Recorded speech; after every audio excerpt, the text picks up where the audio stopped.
Good morning, everyone. Welcome back to Sew Granny Sew. So for our baby quilt we're working on, we are going to do a block. We have some odd and end things made up here from other blocks. So we are going to utilize those pieces and make a block. I did fussy cut some pieces out of just a random piece of fabric. So we are going to applique those on by machine. So what we have here is we have a strip set of 3 colors, and they are 2 inches. It should be about 2 by 13, 2-inch dress by 13 long is what we have here. And these ones here are approximately 2.5 inches wide. And then we just have some scrap fabric. I'm making my blocks to go 9 inches across, so I did want to make sure we had enough of this fabric to go 9 inches across. Once again, just more random scraps. We do have one flying geese that as you can see when I sewed it together, it pulled in at the top. It's not straight, so we're going to even that up. And then we have fabric here to make a second flying geese. This is a 2.5 by 5.5 inch strip, and the squares, the pink squares, are 2.5 by 2.5 inch squares. So we're going to go ahead and we're going to set this stuff aside, and we're going to start off with doing the flying geese. Okay, since we all set up here, we're going to go ahead and we're going to trim this down to 5 inches, which is what the narrowest part of that is measuring, and that is the size we need. So I'm just going to line that up at the 5-inch mark, and we're going to trim that up. And we're going to turn it over and do the same this way.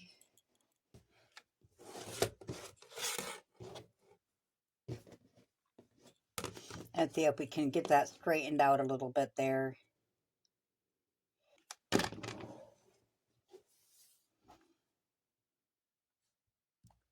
Then we also need it to be 2.5 this way.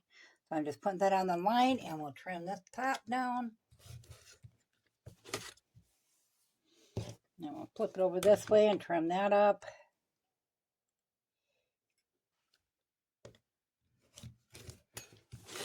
Okay.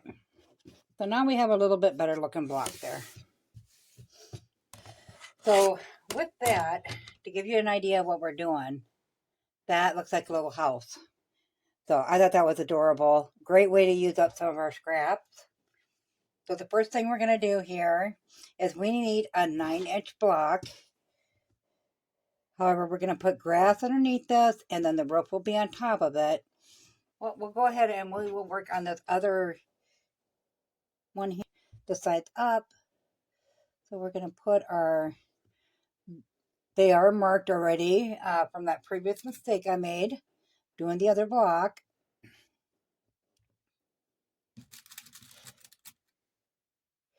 And we'll go ahead and pin that on.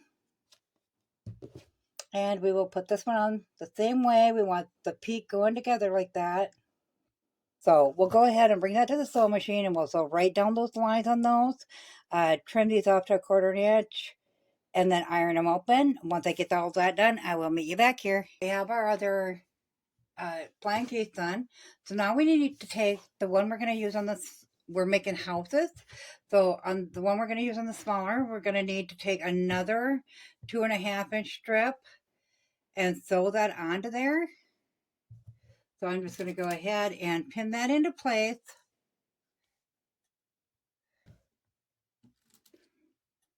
This way we can stagger the houses, so one will be taller than the other.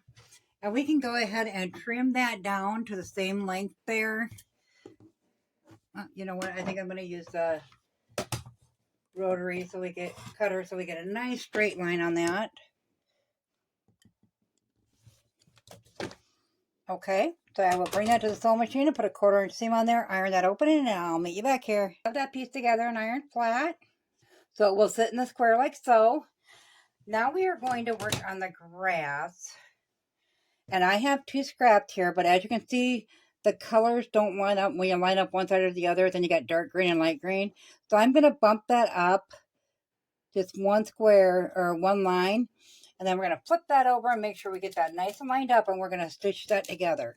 This is a really scrappy project, but we are getting to use up some of our larger scraps here we got. I guess most people wouldn't call them larger scraps. They're larger than what I put into my applique bin. So we'll bring that to the sewing machine and we'll put a 1/4 inch seam along that, and then we'll iron it open, and I will come back and we will trim this down. Okay, so we're going to go ahead and get our bigger ruler here, and we need to get a straight edge on that. So I'm just going to line it up with the line here and trim that off.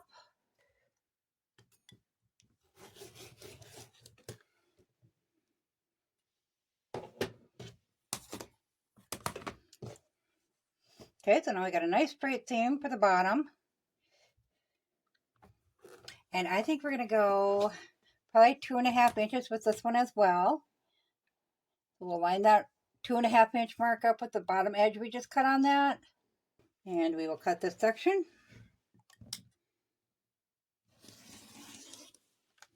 And that will give us 2 inches of grass at the bottom of our square. So we'll go ahead and get a nice straight edge cut on that.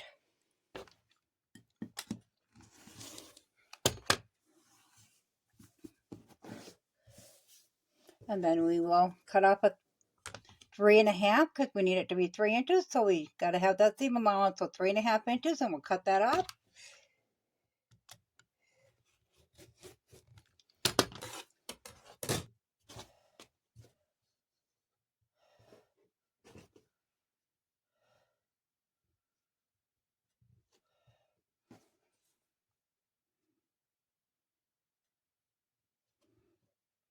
Okay, and this one here,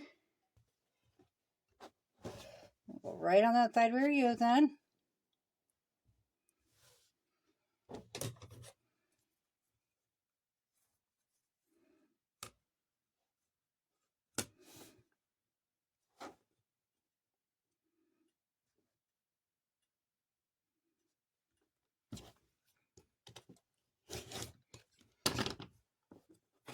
So now you can put it any way if you want to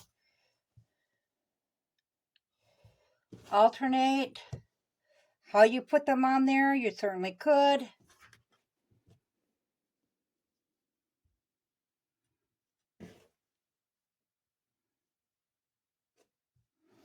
So if you want to put them both up and down, or if you want to turn one sideways because this is 5 inches and we needed 5 inches. Okay, do you see we have to trim that one down a little bit to meet up with that. But we're going to go ahead and get this one and this one sewn together next. So we'll go ahead and flip that over on there.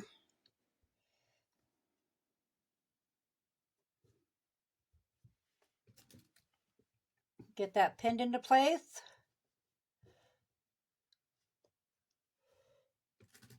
Bring that to the machine and put a 1/4 inch seam in there, iron that open, and then we'll bring it back.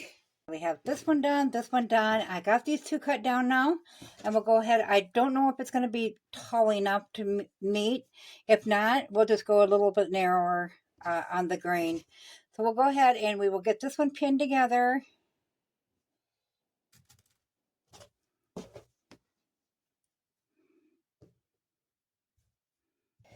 And I'm going to take a scant 1/4 inch on this, just to give that little extra wiggle room there, just in case it's not going to be long enough. So scant 1/4 inch, when you do a seam with a scant 1/4 inch, you're going to go just a hair shy of a 1/4 inch.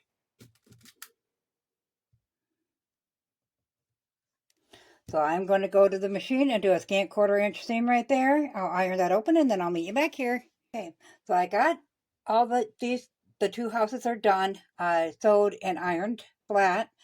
Then I realized that I'm still going to be, just like I thought, a little bit shy on this one. So I just cut like a 3/4 inch strip, and I'm going to sew that onto the bottom with a scant 1/4 inch. And then we'll come back and we will make sure we got the exact same measurement on both those and make sure they're all squared up, ready to go, so we can put the two sides together. I got that on and ironed flat. When I laid these out, I noticed that it is still not the same length, but when I put this on here about a 1/4 inch in, because that's what will be taken up by our seam, and I measured this out. This is already measuring 9 1/4, so we will trim that top down. So our next move will be to flip that over on that one, and we're going to line it up from the bottom and sew that way.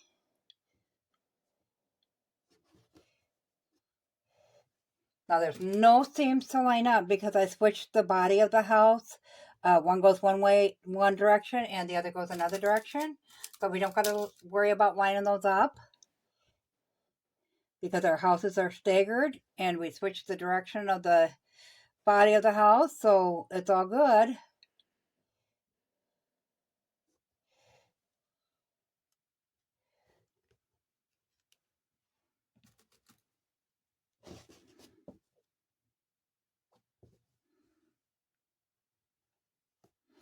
Okay, so we'll bring that to the sewing machine and we'll put a 1/4 inch seam in there, iron that flat, and then I'll meet you back here. Have those hooked together.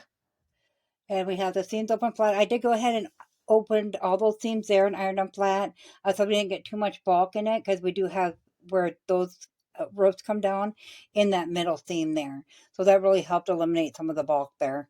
So we're going to go ahead and we're going to square this up. It is measuring about 9 1/4 right now when I lay it together. So we're going to go ahead and trim this up.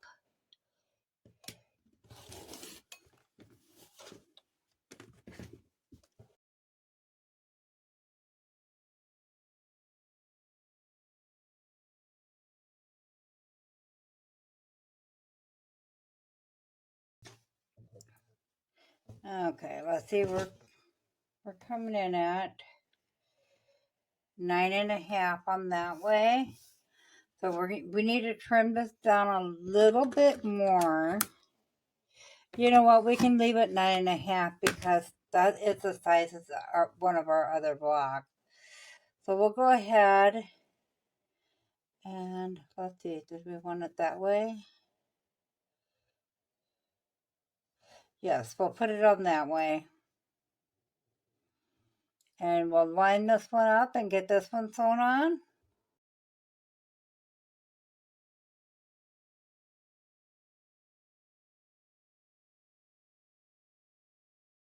Okay, we got that pinned into place. We'll bring it to the machine, take a 1/4 inch seam, iron that open, and then I'll meet you back here. Okay, so there's our block so far.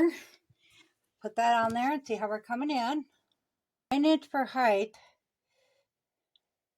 And we can cut this down.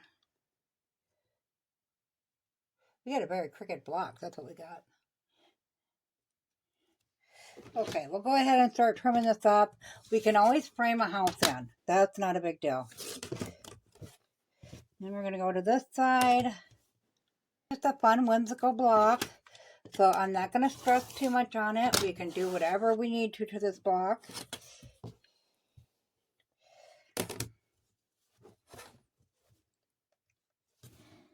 I'm not sure if you can see that there. So we're going to trim up this bottom here. Get the sides lined up.